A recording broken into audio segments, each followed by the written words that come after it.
Hola, ¿qué tal? ¿Cómo están ustedes? Bueno, tenemos, me parece, estoy, digamos, completamente seguro de tener a uno de los emblemas de la transición democrática en nuestro país. Es Ricardo Monreal, que es y representa, desde luego, un reflejo muy claro de lo que ha significado la lucha política en favor de la democracia en México. Y por ello, ustedes saben que es o se trata justamente de uno de los símbolos con el que podríamos platicar sobre la democracia mexicana, y por eso, y sin más rodeos que aprovechar el tiempo que nos ha dispensado, mi primer pregunta para el senador Ricardo Monreal sería: tú, Ricardo, como un símbolo de la transición democrática, ¿qué opinas? ¿Cómo está viviendo nuestro país? ¿Seguimos o continuamos con esa transición democrática o ves barruntos, nubosidades frente a la situación de polarización que vive México? Mira, Marco, yo veo, primero muchas gracias por la invitación, un saludo a todo el auditorio, a quienes nos están viendo o escuchando. Mira, sí, creo que el proceso que estamos viviendo es un proceso de transición política.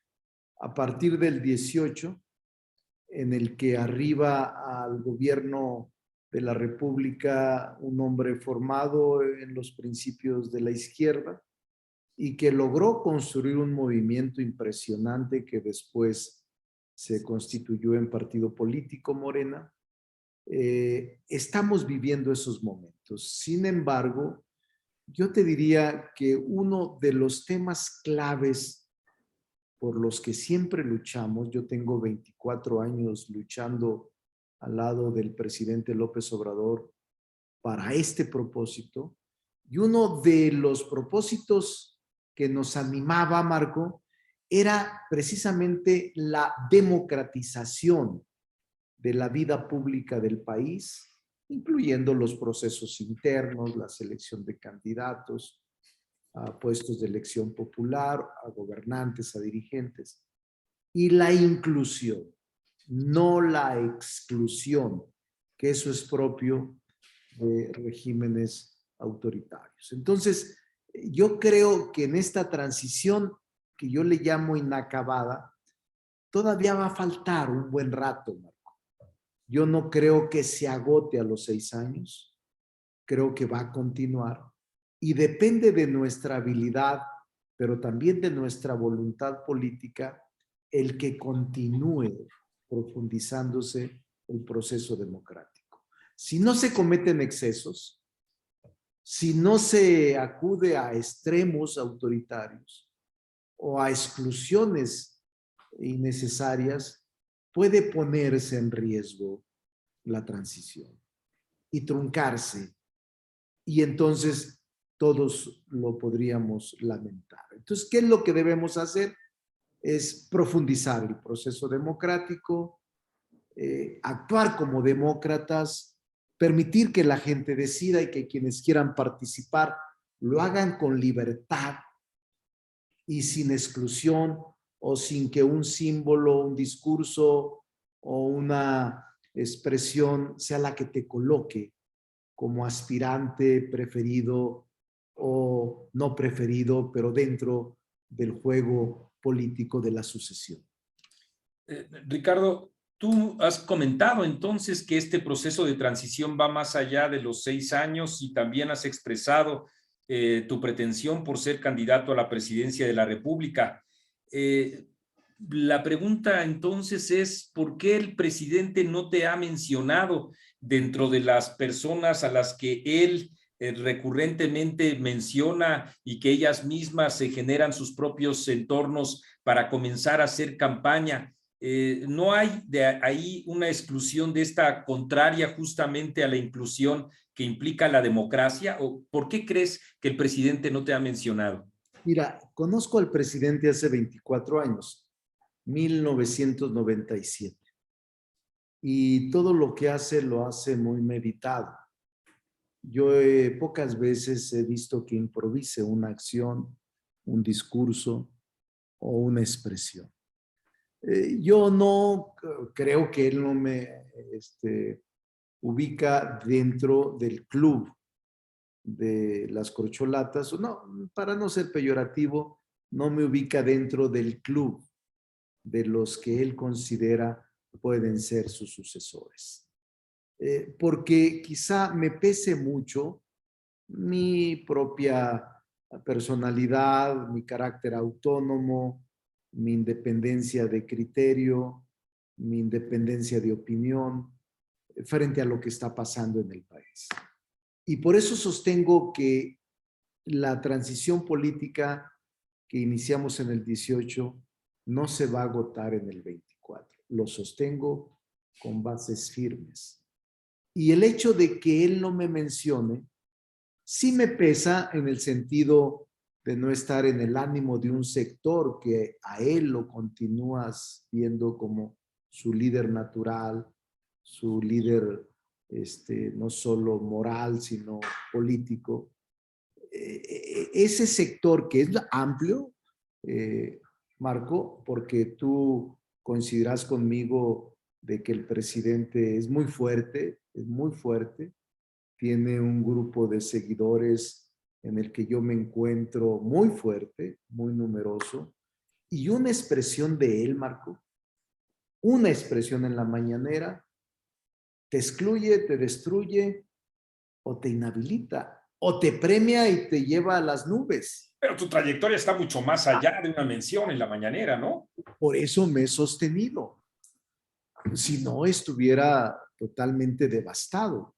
Aún así, sin la mención de él, con la exclusión de él y con la nomenclatura política en tu contra, estoy en la última encuesta, ponle tú, aunque sean o no creíbles, 14 puntos. Ubican a Claudia en 35, a Marcelo en 33 y a mí en 14. Pues 14 es un mundo. Yo te diría, Marco, en contra del gobierno, en contra de la nomenclatura política, en contra y en favor de tu posición personal, el que 1.4 de cada 10 esté pensando en que yo puedo ser presidente, es un universo enorme. Y por eso estoy muy tranquilo. Lo que te puedo decir, Marco, es que no me voy a confrontar con el presidente, aun cuando él continúe su discurso con símbolos, lecturas o expresiones de no incluirme en el grupo o en el club que él considera los sucesores o la gente más cercana que lo pudiera suceder. De cualquier forma, Marco, voy a participar. No me lo pueden impedir. Soy fundador, soy militante y soy una persona que ocupa un espacio que ha construido la agenda de la transición política que el presidente se planteó desde hace varios años. Oye, Ricardo, yo lo veo al revés, fíjate, yo no veo que a ti te hayan excluido, yo más bien veo que tú los excluiste a ellos, es decir, que tú te excluiste de ellos porque lo que vemos en este grupo o club que tú acabas de mencionar es que la competencia es sobre la base de quién aplaude más al presidente. De ese club te has excluido porque tú has planteado tu respeto. Simplemente el hecho de que me digas 24 años luchando al lado del presidente, que no es lo mismo que arrodillado, aplaudido, es un honor estar con Obrador, lo que diga siempre está bien, etcétera, etcétera, con tus definiciones sobre la clase media, tus definiciones sobre la UNAM, sobre el IFE, sobre el sentido mismo de la política, pues más bien tú estás excluido del club de aduladores, no es más bien de esa manera como la que también pudiera verse el fenómeno específico? Es una buena opinión, es una buena óptica desde el punto en que lo analizas. La verdad es que tú lo sabes, Marco, y mi historia me sostiene. Soy un hombre con ideas propias. Sí, aplaudo algunas de las políticas públicas, por ejemplo, la de bienestar social, que me parece muy importante, la separación política y económica, o la separación del poder político del económico, me parece fundamental. La reconfiguración de la educación en México, o esta política de bienestar. Todo eso yo podría coincidir y aplaudir. Hay otras que no. Por ejemplo, a mí me parece que es un error estigmatizar a los adversarios políticos como traidores a la patria. Se me hace muy fuerte, Marco. Yo he sido legislador en muchas ocasiones y he sido ignorado, ninguneado y hasta pisoteado, pues, Difamado también. difamado. Pero sin embargo, ahora que soy mayoría, no puedo hacer lo mismo que ellos me hacían a mí. Si no, entonces no tendría sentido el cambio. Si cambiaste para mejorar y reproduces las prácticas del viejo régimen, solo estás desplazándolo del lugar que estaba. Es decir, el quítate tú porque sigo yo, pero siguen las mismas prácticas. Yo no creo en eso. Claro. Oye, Václav Havel o Mandela incluso fueron incluyentes con quienes los persiguieron cuando ellos asumieron el propio poder por la vía democrática. Esa es, digamos, una estatura de Estado, ¿no? A lo que estamos acostumbrados a llamar, y para mí Václav Havel lo era, todo un estadista, ¿no? Los grandes líderes, cuando llegan al poder, lo hacen a través de un proceso de conciliación, no de persecución. Es decir, la sociedad exige un proceso de reconciliación, porque si tú ahondas las diferencias a través de acciones políticas o judiciales en contra de los que te persiguieron, la sociedad se genera un proceso incontenible de confrontación. Eso no es bueno, porque no te genera estabilidad, no te genera desarrollo, no te genera progreso. Y yo creo, al contrario, el reencuentro, el entendimiento racional, los caminos que nos pueden conducir al mismo propósito son necesarios para que la sociedad pueda avanzar sin odio, sin rencor y con un reencuentro en beneficio del progreso de ese país, de esa sociedad. Yo sí sueño con eso. Sueño en que políticamente podamos respetarnos, de que México nos una a todos. Puedes tener diferencias conmigo, Marco, pero no al nivel de la aniquilación. Podemos tener diferencias que, si nos sentamos a platicar, podríamos coincidir y podríamos incluso llegar al mismo puerto al que tú y yo queremos por distintas vías, y sumados los dos podemos empujar la barca al mismo puerto y nos facilitará la navegación. Eso es lo que yo creo. Sí, el peor escenario es aventarse de la barca uno al otro, ¿no? Y si el otro que tiene más poder, pues el otro zozobra. A mí me parece que este discurso moderado ha sido también un elemento fundamental digamos, de atracción frente a alguien que no ha hecho campaña, como es tu caso, que no ha sido mencionado, como es tu caso, y que en esa propia trayectoria se soporta, y tus definiciones políticas, las de Ricardo Monreal, no las que desdibujan la propia personalidad e incluso renuncian al pensamiento razonado, pero ahí también todos tienen sus complicaciones. Las preguntas serían, en estos tiempos de polarización, ¿qué tanto te ayuda a ser moderado? A ti mismo en tus pretensiones como presidente, a ti como líder de la bancada de Morena, para impulsar las reformas, vaya contrariedad, las reformas propuestas por el propio Ejecutivo, que desde mi punto de vista es uno de los principales alentadores de esta polarización. ¿Qué tanto te ayuda esa visión moderada dentro del partido, con el Ejecutivo, en tus labores como legislador y en tu pretensión a la presidencia de la República? Creo que ahí se encuentra también buena parte del meollo cotidiano del actuar político. Sí, al final de cuentas, Marco, yo entiendo y considero que es lo mejor para el país. Los extremos no te llevan a ningún camino de entendimiento, te llevan a la confrontación permanente. Y te diría que, como respuesta, ¿qué tanto me han ayudado? Mucho, porque en el Senado tenemos acuerdos y hemos logrado juntos, por eso digo en plural, sacar las reformas constitucionales que se nos han planteado. Todas, sin excepción, Marco, todas. ¿Por qué? Porque hemos dialogado, hemos mejorado las iniciativas, las reformas, las propuestas y hemos aceptado la incorporación de puntos de vista de la oposición, que al final de cuentas han mejorado el proyecto de ley o de reforma constitucional. Y mi ambiente y mi posición frente a ellos es de franqueza. No estoy hablando un lenguaje hoy, mañana otro. Yo sí creo que son indispensables. Ellos lo saben. El tener palabra en los acuerdos y sostenerla te hace confiable. Me puedo sentar con el coordinador del PAN, con el coordinador del PRI, con el coordinador de MC, con el coordinador del PRD. O sea, me puedo sentar con cualquier coordinador o coordinadora en una camaradería de respeto o incluso en una reunión formal en donde ellos saben que lo que acordemos se va a cumplir. En política la palabra es quizá la joya de la negociación, la palabra. Entonces, ellos me tienen confianza y yo les tengo confianza. Y nos ponemos de acuerdo casi en todo. Te digo un ejemplo.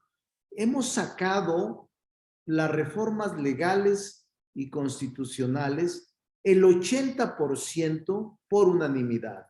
El 80%. ¿Qué te quiere decir esto? Que hay un amplio nivel de diálogo y de consenso. Sin ellos no se podría hacer. Yo también sostengo que puedes asumir temporalmente un discurso de confrontación, de polarización, pero no te sostiene. No te sostiene, Marco. Ese discurso temporal de confrontación se agota y se desgasta con mucha facilidad. Y lo que generas son desconfianzas mutuas, recíprocas entre grupos y entre personas que después tardas demasiado para volverlas a reconstruir. Entonces tienes que tener capacidad para sentarse. Ahora, fíjate una paradoja.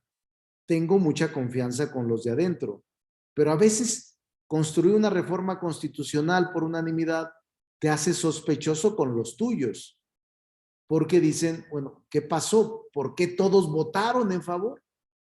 Y te genera o una posición, por ejemplo, yo me deslindo, dije yo, de esta campaña de acusar a quienes votaron en contra como traidores a la patria. Yo no me sumo a esa campaña, dije yo públicamente en la tribuna, en el debate. Eso me costó mucha crítica dentro de mi partido, porque me dijeron, no, es que tú tienes que seguir la línea política de que son traidores a la patria. En el hecho de que me resista, me genera en un sector animadversión porque creen que estoy traicionando la expresión de que todos sean traidores a la patria. Y yo digo, no, es que son legisladores que nuestro derecho constitucional es no ser reconvenidos y en nuestras opiniones no ser violados. Mal haría que yo los acuse de delincuentes, porque lo único que están haciendo, Marco, es ejercer un derecho. Que no nos gusta, pues esa es la democracia. ¿Qué es distinto al tuyo? Pues esa es la opinión de ellos, pero no tienes que obligarlos a que voten contigo o que piensen como tú.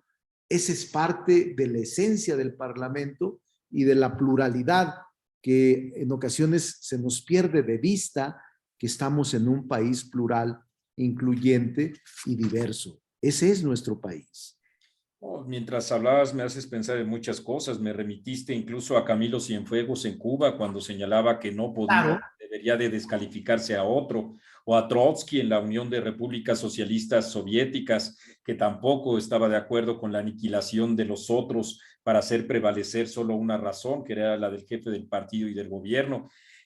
A mí en lo personal me queda muy claro que al presidente no le gusta que seas moderado, pero le conviene que seas moderado, por el grado de productividad del 80% por unanimidad de producción de la Cámara de Senadores, que no puede decirse lo mismo de la Cámara de Diputados, donde emergió esta pues línea persecutoria o admonitoria, si tú quieres ponerlo así, llamándole traidores a la patria. Creo que además en un contexto en el que no solo a los legisladores les llamaron así, sino a quienes opinaban distinto. Entonces, en suma, al presidente creo que no le gusta que seas moderado, creo que le conviene porque todas sus reformas, las que ha pasado por la Cámara de Senadores, las ha sacado adelante, le conviene que seas moderado y a Ricardo Monreal, ¿qué le conviene? Mira, yo voy a sostenerme porque creo en eso. No soy un personaje de moda. Es decir, no creo en la conciliación ahora. Toda mi vida fui opositor y fui duro, Marco. En mi época de opositor, creía en lo que estaba defendiendo y creía por lo que estaba luchando como lo creo ahora. Y te trató mal, Cedillo. ¿Sí? Y te voy a decir una cosa, ahora, este día, precisamente de la entrevista, te podría decir que el presidente moderó, actuó con moderación hoy al firmar el acuerdo de estabilidad con el sector económico y empresarial. A mí me gustaría verlo más seguido así, en donde puede sumar sectores diversos por México. Hoy a mí me gustó. A algunos no les gustó, está bien, pero hizo un esfuerzo el presidente para sumar inversionistas, empresarios, sector económico, el gobierno, en búsqueda de una alternativa que frenara la inflación y que frenara esta escalada de precios en detrimento de todos, fundamentalmente de la gente que menos tiene. Entonces, pero no solo eso, para mí fue hoy un signo de moderación del presidente, de acuerdo del presidente, la firma.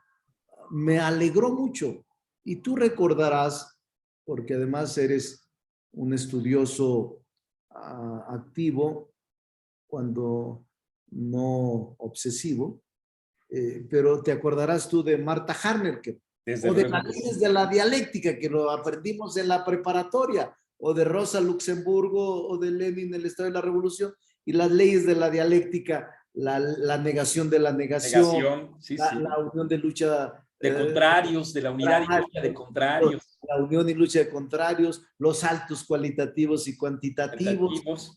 Es decir, volvemos a lo mismo, Marco. Volvemos a lo mismo.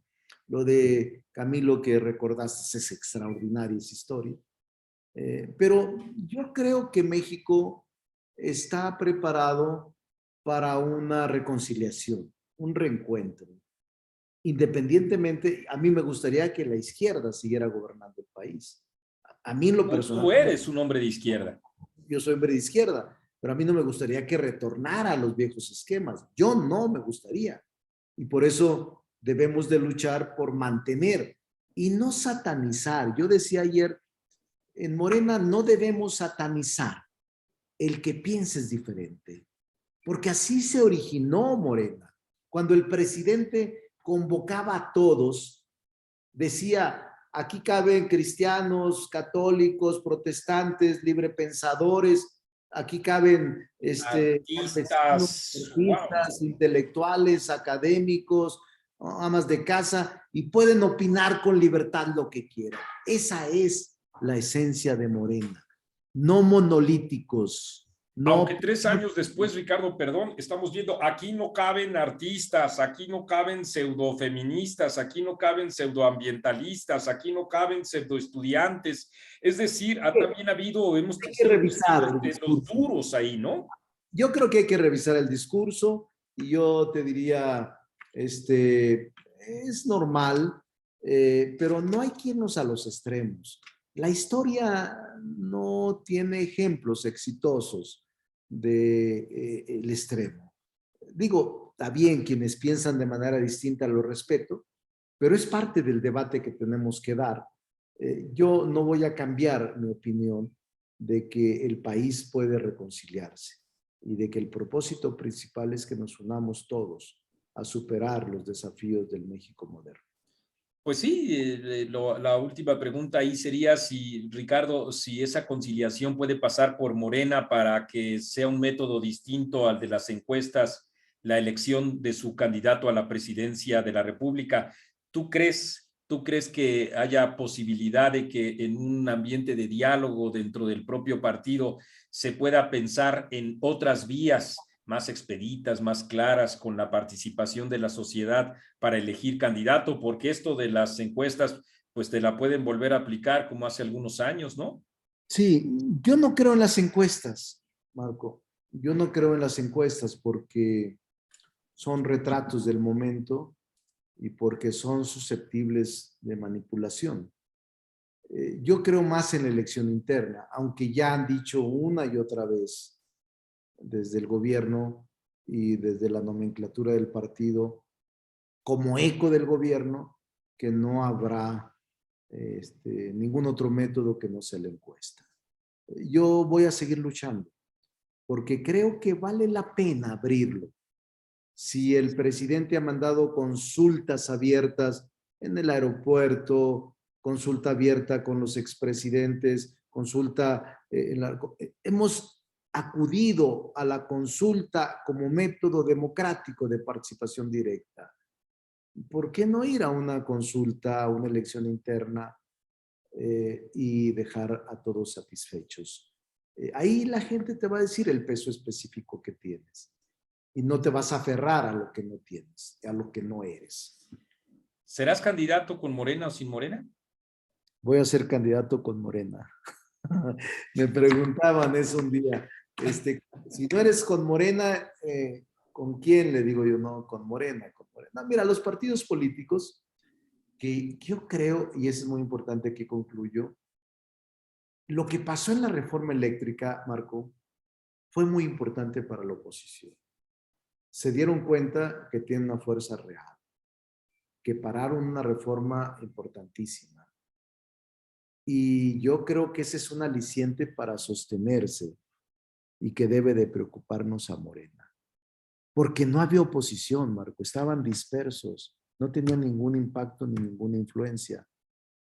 Y ahora sí tienen un impacto. Y ahora sí están creciendo en fortaleza y en unidad. Y si se sostienen los tres, aunque yo hace unos 10 años hubiera dicho imposible que se sume PRI y el PAN, o sea, o PRD, o sea, yo hubiera dicho nunca. Y ahí está el pragmatismo político de los tres. Y si se suma a MC, hay que tener mucho cuidado. Sí, cómo no. Tú eres profesor de la UNAM, ¿verdad? Sí. Es un oxígeno puro, porque luego hay personas que estuvieron en la UNAM, pasan los años y siguen siendo porros.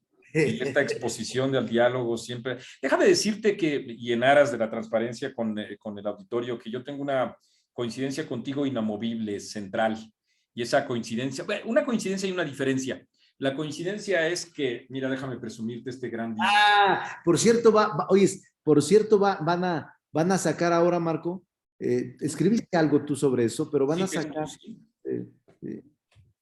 No, hombre, eres de los míos, ahí sí coincidimos. Exacto.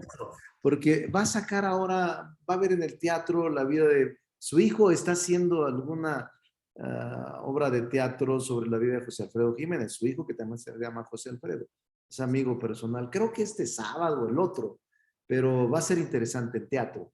Pero yo, es mi ídolo desde hace muchos años. Lo sé, y ojalá que por allá nos veamos. La única diferencia que sí tenemos es irrenunciable, es que tú sí cantas bien. Yo te escuché ahí cantar en Garibaldi, y yo de plano nací con 2 pies izquierdos y no te aviento ni el chuntata para nada. No, me gusta ir al Tenampa ahí con Martín Urieta, con el Coco, con el Coqui Muñiz, con los hijos de José Alfredo. Tiene un nieto que canta excelente como José Alfredo. No, la gente de mi barrio, yo ahí soy de Garibaldi, te conoce, te aprecia mucho en serio. Y bueno, pues todavía yéndole al rey, pues nada más imagínate, Ricardo. Vamos, muy bien, mi querido Marco. Pues Oye, te agradezco mucho estos minutos que nos has dispensado, y pues lo mejor para ti, que estoy completamente seguro será también lo mejor para el país.